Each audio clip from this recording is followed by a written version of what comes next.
ambitious, reliable, creative, plays well with others. Chances are these are all skills you're trying to slide into your job resume. And that's a good thing. Over the past 5 years, I've had the privilege of working alongside business owners. What I have heard time and time again is that my employers search high and low for candidates who have those job skills, and it's really hard for them to find. That is why I've concluded, millennials, we have to start putting in more effort than our bare job description requires of us. First, I want to discuss the problem that employers face when hiring millennials. Second, I want us to look at the cause of that, which comes from a faulty understanding we have of the workforce. And third, I'm going to talk about ways we can start adding extra effort and put in more elbow grease into our jobs. So first, what is this issue that employers have with us? Well, employers have a hard time finding dedicated employees, those who will be an asset to their company and not a liability. Georgie Borman posted an article on thefederalist.com on September 24th, 2019, titled, "Jobs Are Everywhere, So Why Aren't More Young People Working?" She said, "The business people I've heard from are struggling not just to grow, but to keep the operations they already have going. And it's not just because the demand for labor is high, it's because the level of work ethic is dangerously low." Ouch! You see, there are business owners willing to train us on the technical skills you and I think we're going to college for. What they have a hard time finding are candidates who possess the soft skills, such as dedication and passion. Not passion for the end product, passion for doing a good job in even the mundane tasks. So what is the cause of this? Is it because we're lazy? I can't think so. After talking with my friends, watching YouTube videos made by millennials, or even just watching the advertisement that is targeted towards our generation, I don't see laziness. I see idealism. You see, we're dreamers. We want to change the world. We want to be the generation that cures malaria. We want to be the generation that invents a new technology. But we often forget the step to those goals are often pretty mundane.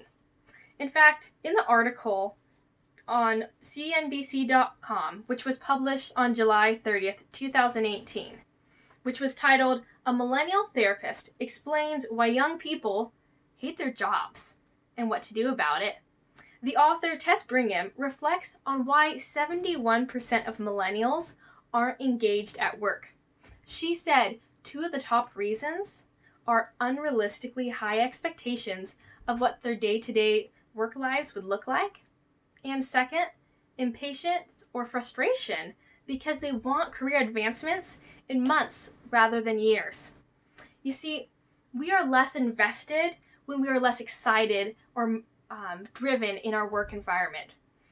Even for causes that have a work position available, such as feeding the hungry, they can have pretty mundane elements to them.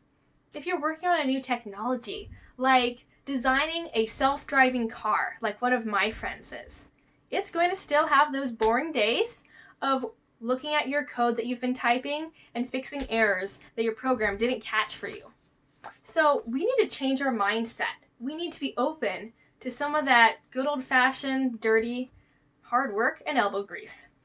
So first, we need to recognize every job, including that minimum wage job you're having just to pay rent, is very valuable to you.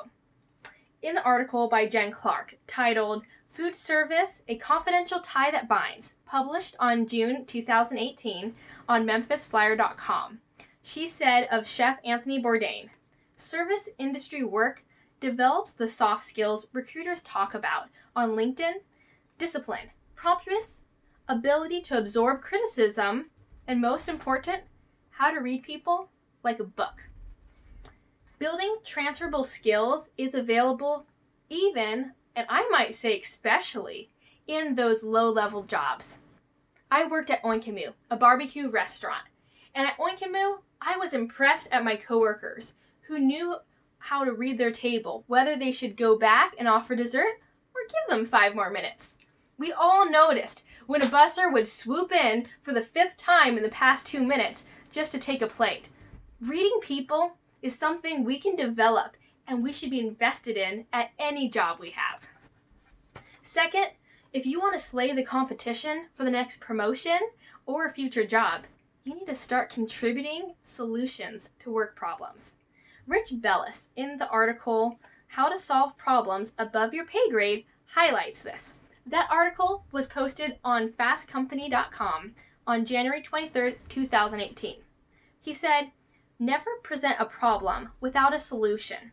If you haven't identified a possible fix, you haven't thought about it long enough before you arrange time to speak with or email your boss or higher-ups. You need to think about the issue. Imagine how you'd solve the problem if you were in their field." So being an asset to the company means that you are giving solutions. Unfortunately, if you're known for bringing up problems, people will start associating you with the problems. If, however, you bring solutions, people are going to want to keep you on their team and give you the ability to solve bigger problems, which tends to come with a promotion. One other issue is that we need to realize responsibilities come when we put in extra effort. Promotions come when we put in extra effort. This week, I had the privilege of interviewing one of my former bosses, Mr. Guy Howard. Guy Howard not only was a business owner, but he has been the intelligence chief in the United States Marine, and he worked on developing and teaching a program on military intelligence. He wrote, "An employee who only does what they are paid to do will limit their opportunity to advance the company they work for, restrict their options for employment elsewhere. Conversely, the employee who demonstrates concern for the well-being of their company will be more likely to be given opportunities for advancement and diversify their knowledge, skills, and abilities." We all know that when a promotion comes, there's extra responsibilities. But how often do we talk about the fact that when you put in a down payment on it, you show them you are a hard worker and you're a team player? That is what sets you up for the promotion. So you and I need to be willing to give a little bit. Not only that, but instead of making it a bridge, why not make it our calling card? Then people will be asking to hire us instead of us putting in our resumes. That's how I got my last 3 jobs. I did not go in, do a formal interview. Rather, they observed me at my previous job and said, I think that we need someone like that. Each one taught me ways to grow, and I was challenged. I was not perfect, but I realized employers value those soft skills of dedication and hard work more than a college degree. So today we have talked about the problem employers have with our generation, which is we tend to demonstrate less effort than some of our preceding generations. Second, we saw that stems from our mindset about the workplace. And third, we looked at ways we can become more proactive and we can put in more value to our work environment.